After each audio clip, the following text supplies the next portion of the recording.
Hi, this is Joshin. Welcome to my first video about Dominions 5, Warriors of the Faith. We're going to start out by creating a god. Dominions is a game about rising to full ascension of godhood. So, I'll just dive right in. First thing to do to create a god is to go into the tools and manuals. I prefer to do this and create pretender gods, because if you go through all the work of creating one when you just make a random game and then you mess up or you want to start over, that god you created will be gone. So might as well go ahead and make one we can try out more than once. There's 3 eras in Dominions. We're going to play in the early ages. Full of magic and civilization is at its beginning. At most places iron has not been thought of yet, and armors and weapons are made of wood, stone, and bronze. Mages are most powerful in this age, and there's an abundance of magic resources. It is a time of legends. Okay, now you can see there's many nations to choose from. I think the early ages has the most. And the nation, you can get really overwhelmed with this, so I don't know. I'm going to just go straight with Tir na Nog. They're like the Irish Tuatha de Danaan legendary gods, like the gods, the mythological race of the Irish. Tir na Nog is a blessed isle surrounded by whispering mists. It is the home of the Tuatha, a highly magical race descended from the Nemedians, who once warred with the Fomorians. Can also play the Fomorians, so it's interesting. They can clash for real in Dominions. The Tuatha have made themselves lords and masters over the Bolg, a lesser race descended from the same Nemedian ancestors. With the aid of the Bolg, the Tuatha attacked the Fomorian giants and almost succeeded where the Nemedians failed, but eventually the Fomorians proved too powerful, and the Tuatha were driven back to their blessed isle. The Tuatha and their descendants turned to crafts, poetry, and magical arts, but some have chosen the path of war and have become warriors and generals of great renown. The Bolg, inferior to the Tuatha, but still far superior to ordinary men, compose much of the population and serve as farmers and lowly warriors. The national features are multiple races. Tuatha, Side, I don't really know how to pronounce this one, sorry. Bolg, illusions. So down here you can see our units. Bolg infantry, that's these ones here. The Side infantry, and the Tuatha warrior. And we're primarily going to look at the Tuatha warrior. They're our sacred unit. Most nations have a recruitable sacred unit that you can make a main part of your strategy. That's what we're going to do here. So this unit is our sacred warrior. They're stealthy, so they can move around invisibly, which in a multiplayer game is very handy. Glamour, which also hides them and makes them harder to hit in battle.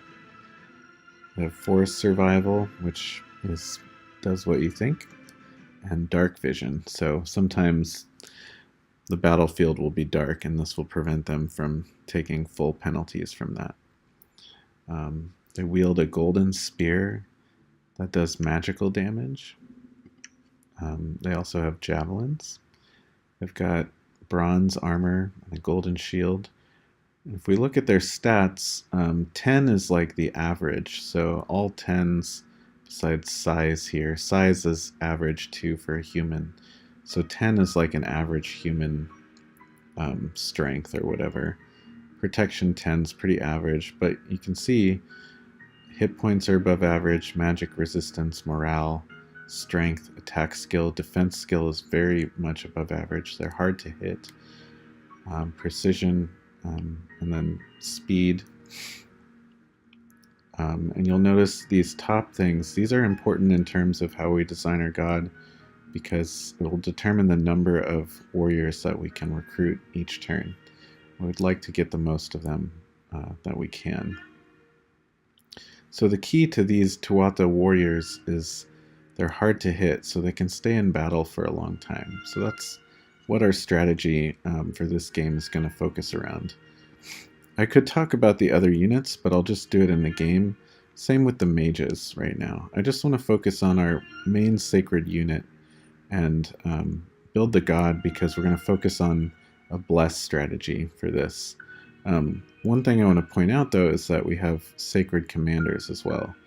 Commanders play a huge part in this game. You can't move armies around on the map at all without commanders. So all of the commanders over here are also sacred. We have a kind of like a commander version of our warrior, Tuatha warrior.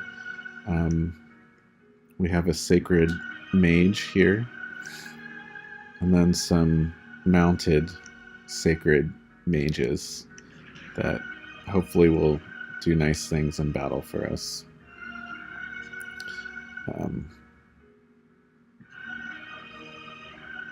And then the Tuatha sorceress, who is our most powerful mage. Okay, so there's a lot to take in. And really, if you want to do it well, you want to look at everything that your nation has going on for it and build accordingly.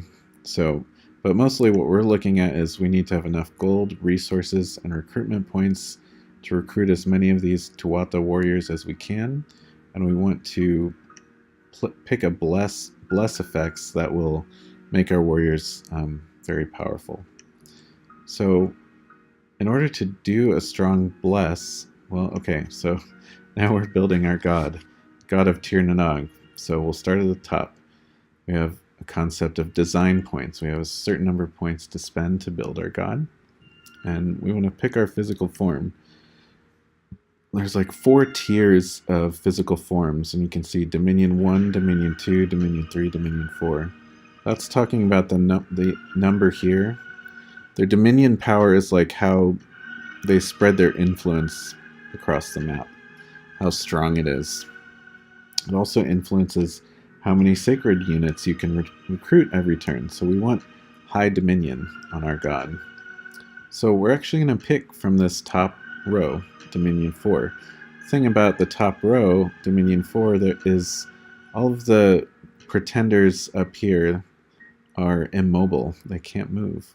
We have a tree, and a monolith, fountain of blood, and an oracle. There's a lot more to look at. Again, Dominions is like a game that's truly alive. There's a lot to explore, and nobody really knows everything about the game, not even the developers that made it. So we're going to choose the oracle. And the reason I'm choosing the oracle is because it has innate magic paths in water and in astral magic. And those are the paths that I want to boost up to get our bless effects. And so I don't have to spend extra points. New paths cost 40 points. So if I want to get air magic, it costs me 40 design points. So, okay, so benefit of the immobile oracle is that they have a bunch more design points. You noticed the lich I had down here already spent more design points just to have a mobile chassis. So save some points. Now we've got all these magic paths. There's 8 different paths in magic. One little Easter egg is that these are the elemental magic paths, and these are the, what do they call it? Sorcery magic paths. And if you get up to level 3 in all 4, you gain bless points for those. So that's a little Easter egg, good to know. If you want to build what's called a rainbow pretender and have multiple magic paths on your god. We're not going to do that. We're going to stick with astral and water because I want to take water all the way up to 10 to get the quickness bless effect. Blessed units are quickened. Quickened units move and attack twice as fast and get +2 to their attack and defense skill. So this is going to allow them to attack twice every turn. So each one of our units hopefully will act like 2 units. They look like 2 units. They're hard to hit. They're going to be even harder to hit. So quickness is kind of how we increase our damage output. And then we're going to take a few levels in Astral in order to get this Twist Fate ability. And now, I don't know if this is really the best Bless, but it's one that I've tried out, and it's pretty simple. The concept is Twist Fate. The first successful attack against blessed units will be negated by the Twist Fate effect. So if we take that, the first time someone successfully attacks one of our Sacred Warriors, it'll be negated by this Twist Fate effect. And they also have their Glamour, which has the same effect. They have to be hit successfully and once before taking damage. So essentially we're adding another layer of that protection on all of our Sacred Warriors. So you have to be able to hit them twice before you can even do damage to them. And then on top of that, they're very hard to hit because their defense level is going to be up to 19 after the quickness bless. So we've got really fast, hard to hit warriors out on the battlefield. Sometimes the nations that have glamour in the Dominion's world are called elvish nations. So kind of think of them that way, but I think they're so much richer than that.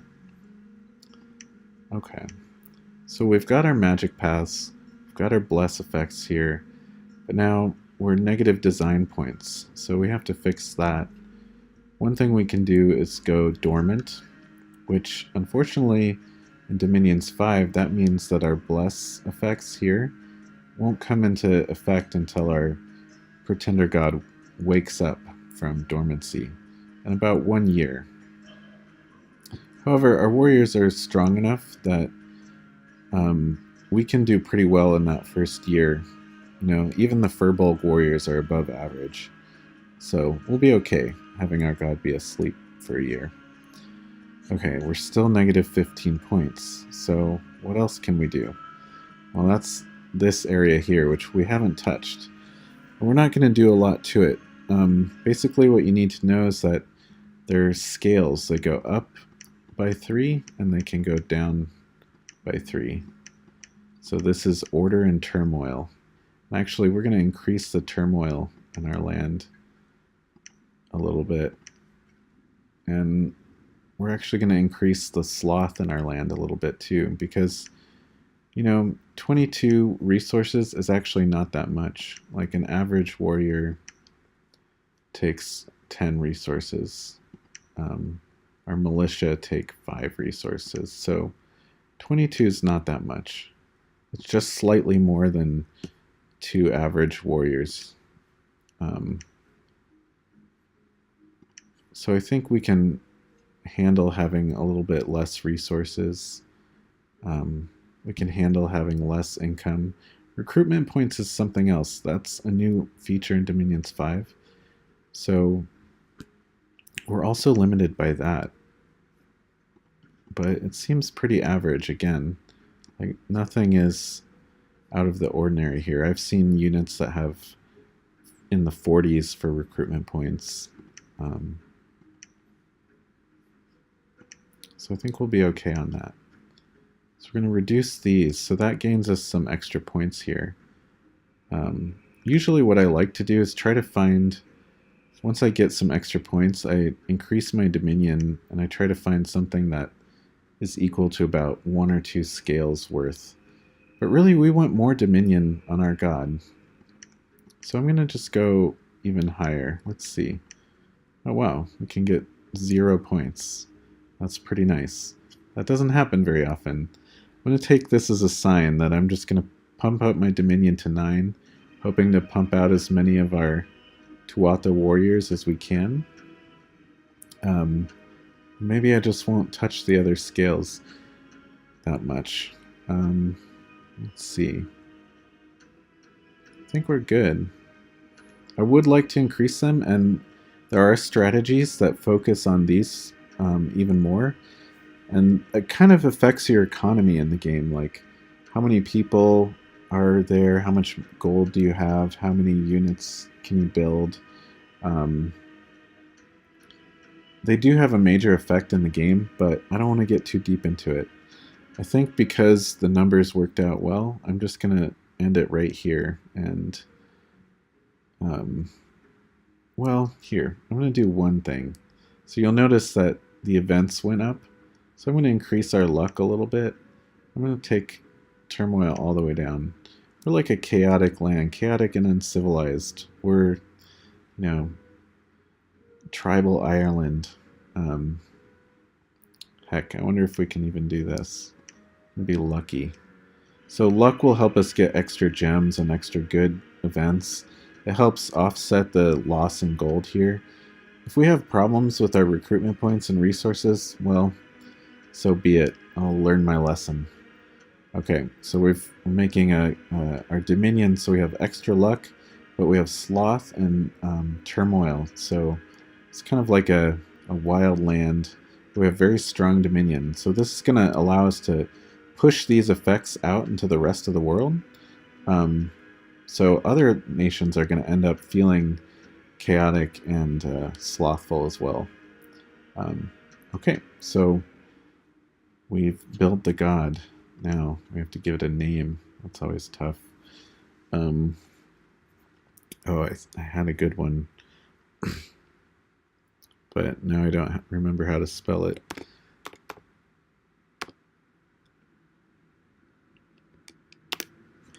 Saoirse, I think is how that is. I might have spelled it wrong.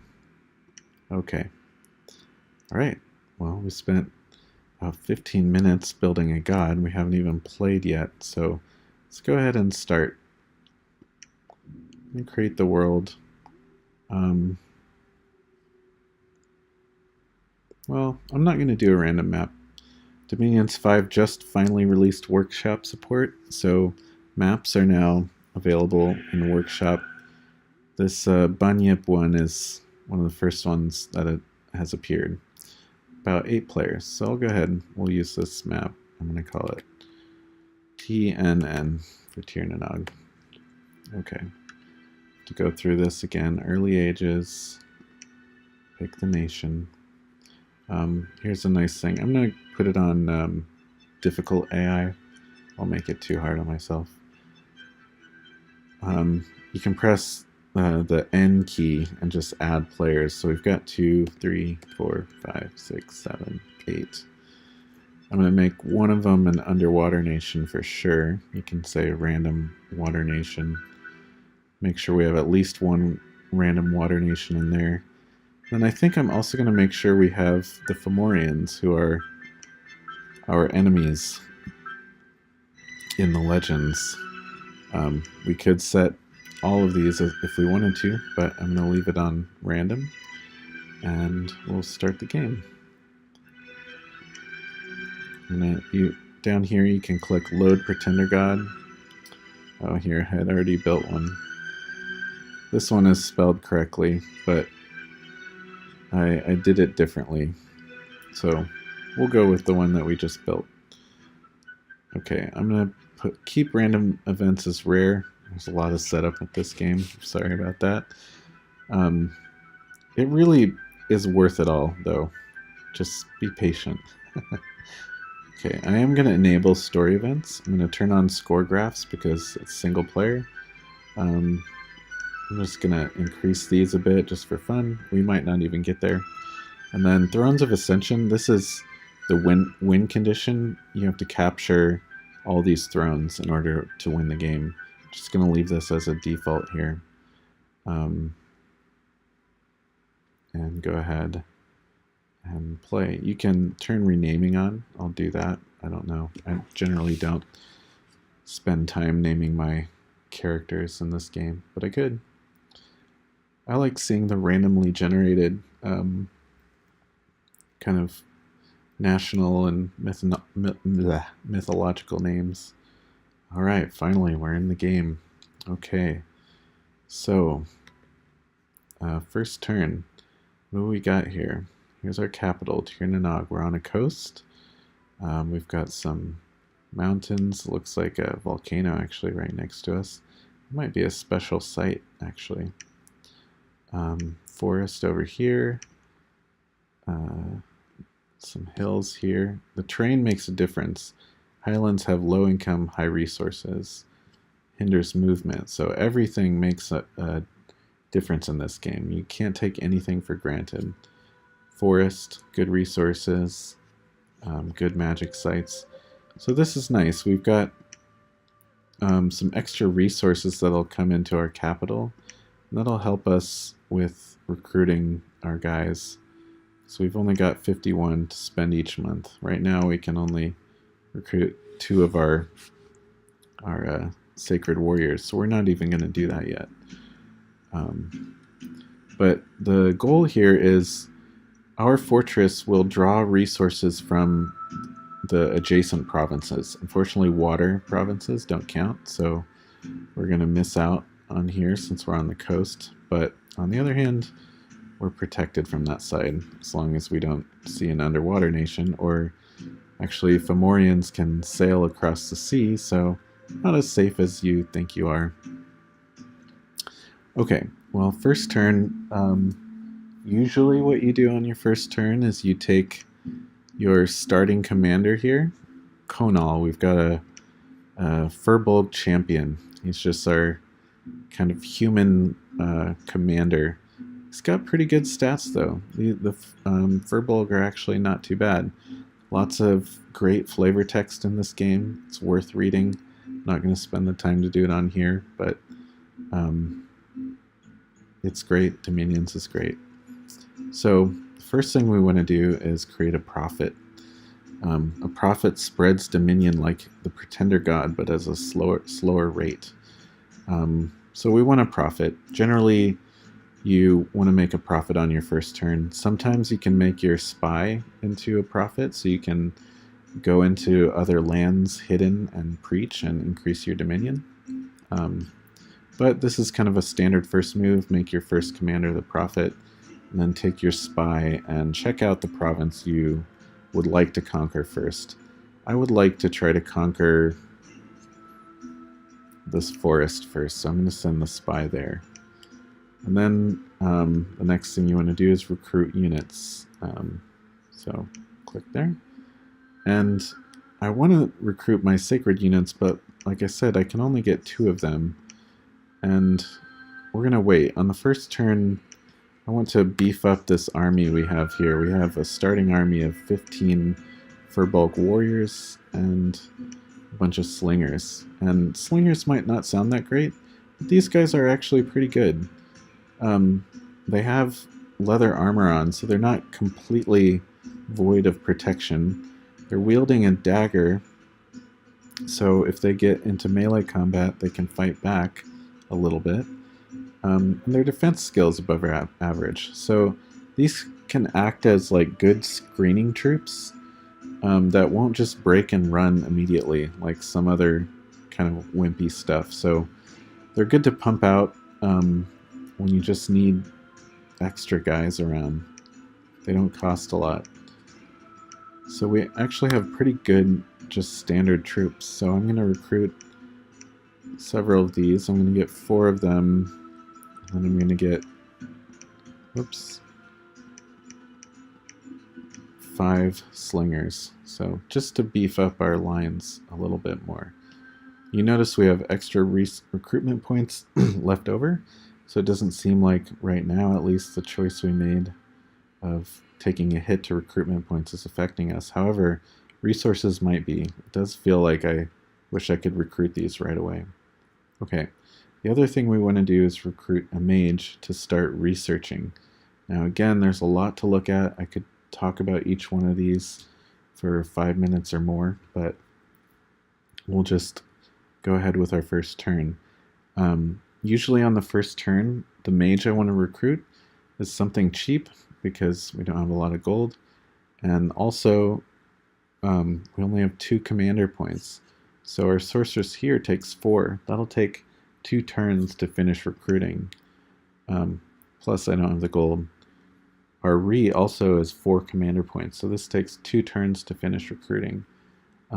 So usually I just want to pick one that's cheap and like okay at researching, so we can start learning magic. Tir na Nog has this Bolg druid, and that's what we're going to pick.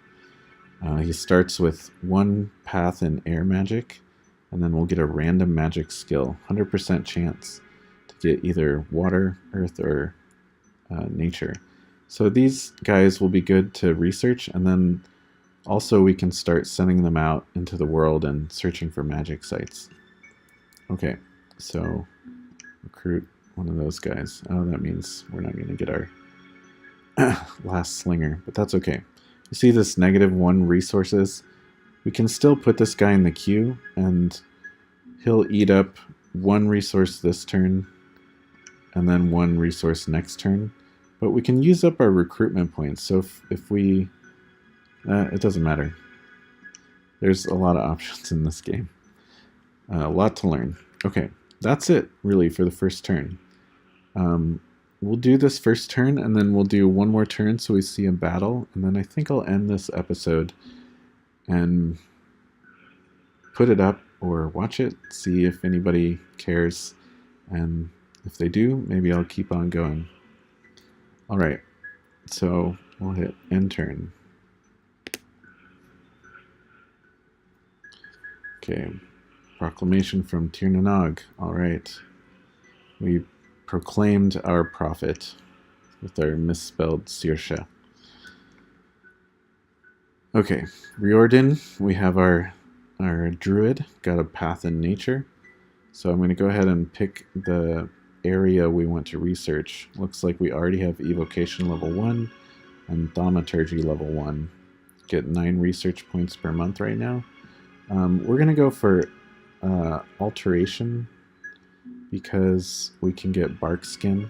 That'll help our guys, and we can start aiming for protection here, actually, so we can beef up the protection, the armor of our guys. So we'll pick alteration. We'll at least go to level 1 for bark skin and eagle eyes. Earth grip and aim. These are all pretty handy alteration spells. Okay, and then we're going to take Conal. Press the T button to go into this screen. I can double click and select my warriors, put them there, get my guys here. Now, you might be tempted to just take your army in the box and go send them out, but if I did that, I could maybe lose the battle. Serious business. There's lives on the line. So I think what I'm going to do, I'm going to leave these guys kind of at midfield. They have javelins and spears, so I'm going to set them to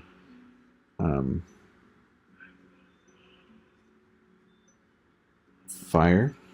Actually, yeah, hold and fire. Closest enemy. So that will make them stay in place for 2 turns.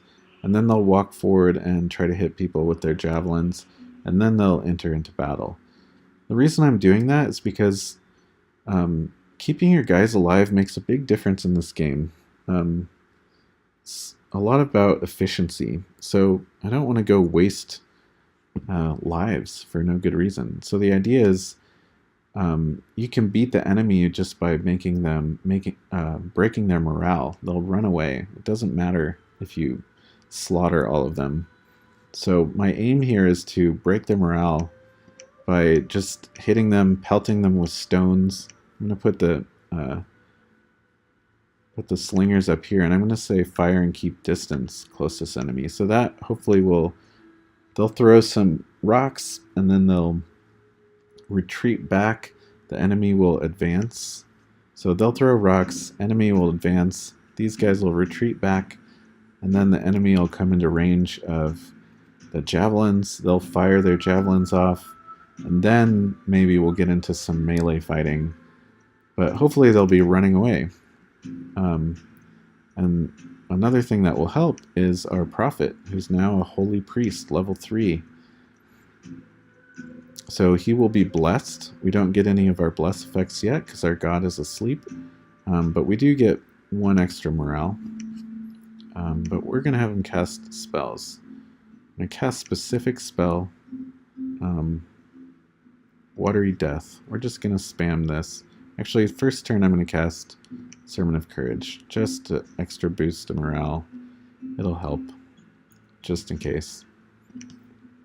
And then spam this Watery Death. Each level 3 mage will have some type of smite spell that just does damage. This does damage and drowns them at the same time. So it does magic damage, and then drowning causes more magic damage. But doesn't affect undead, inanimate, or water breathers. Does negate armor, though. Okay. Now we're ready for battle. And just doing that little bit of setup, I'm pretty confident this will be a very successful. What are we going up against? Heavy infantries and slingers. So heavy infantries aren't the easiest. This one actually will be easier to do. So no sense taking risks. I was going to go here, but I'm going to go here instead. Yeah, that's a good idea. I'm going to go here, and then we'll go here, and then we'll come back and refill. Actually, on second thought, maybe we want to hit this second in case we take some casualties. We'll go for the challenge. I think we can take these heavy infantries. Might be a tough battle. Our slingers aren't going to help too much. In fact, maybe I'll tell them to... Well, no. I want them to get messed up. Well, we'll see. Moment of truth coming up. Alright. Okay, oh, we want to move our spy too. So, okay, one thing to know. This is just an estimate. 30 enemy units. I don't actually have a spy in here. I just have Dominion, which helps me. Dominion and Neighborhood. So, these are just estimates. These could be wrong. They are wrong. But I have a spy here, and this is still an estimate, but it's more accurate. So, only 30 enemy units. That's not too bad. I've got 38. Usually I can beat armies like twice my size. So, it's just mainly heavy infantries. So that's the problem. I've got extra protection. However, we have piercing weapons, which do extra damage to through armor. So we'll be fine. Just that our slingers won't do any good. You know, I think I will. I'm going to have them fire at the other slingers. And just go ahead and stay up there. Because they might draw away some of the infantry that'll get... Maybe some of these guys will get killed, but they'll be a distraction. And they're pretty hardy. And maybe these guys will come in and... Well, let's see. As you can see, there's a lot to think about. Just for the first battle. Okay, let's see it happen.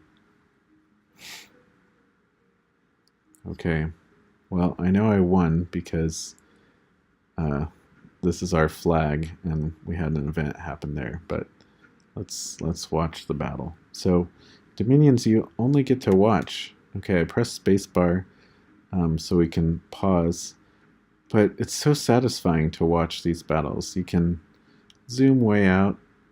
You can see the strange square battlefield that's been cut into the trees here. Okay, here's our enemy army. These independents. They're wearing bronze armor. You can see there's a lot more bronze armored troops. Oh, you know what? There's not that many heavy infantry, just 2 here. These are heavy infantry, but they only have the ring mail on. So protection 11, that's not super great. These guys have the scale hauberk, so protection 12. We'll be fine. Yeah. You can see they've got 3 commanders here. So if the commanders get killed, the army will run away.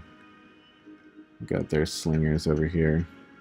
You can see these slingers not nearly as good as our our full Bolg slingers. I guess they have better armor actually because they're wearing caps.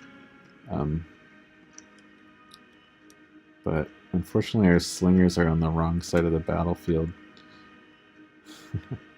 So our slingers are going to advance and get caught up with this infantry like I thought.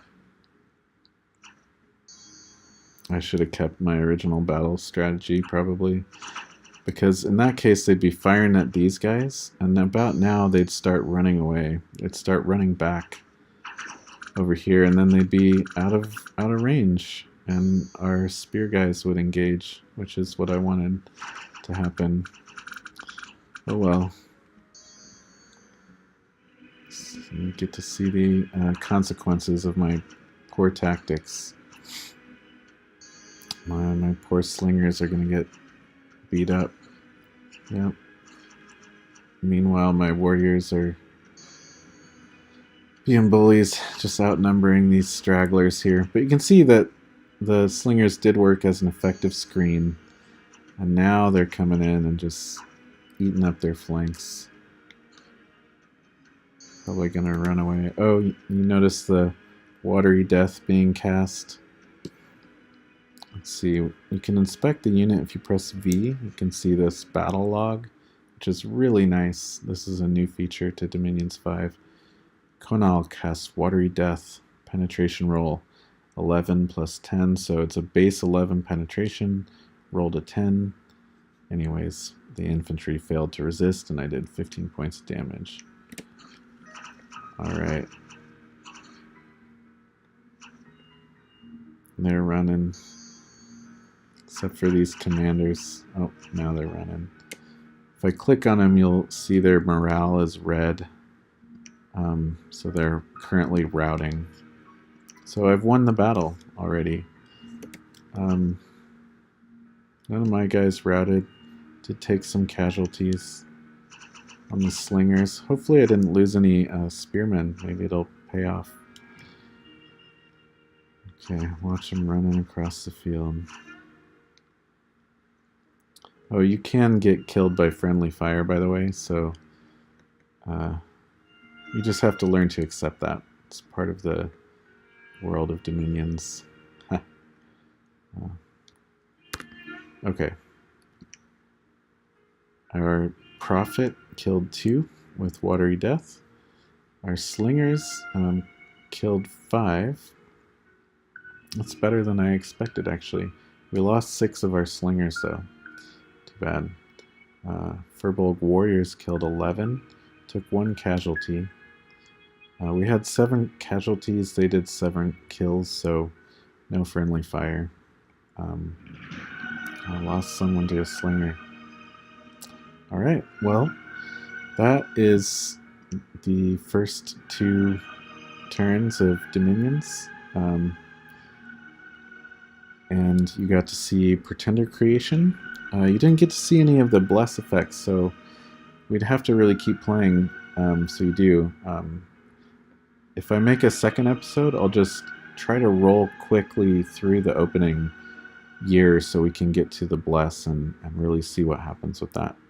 But I want to stop this here because it's already almost 40 minutes long, and gotta make things in digestible chunks. But look, our world is opening up to us. We can see all kinds of other stuff.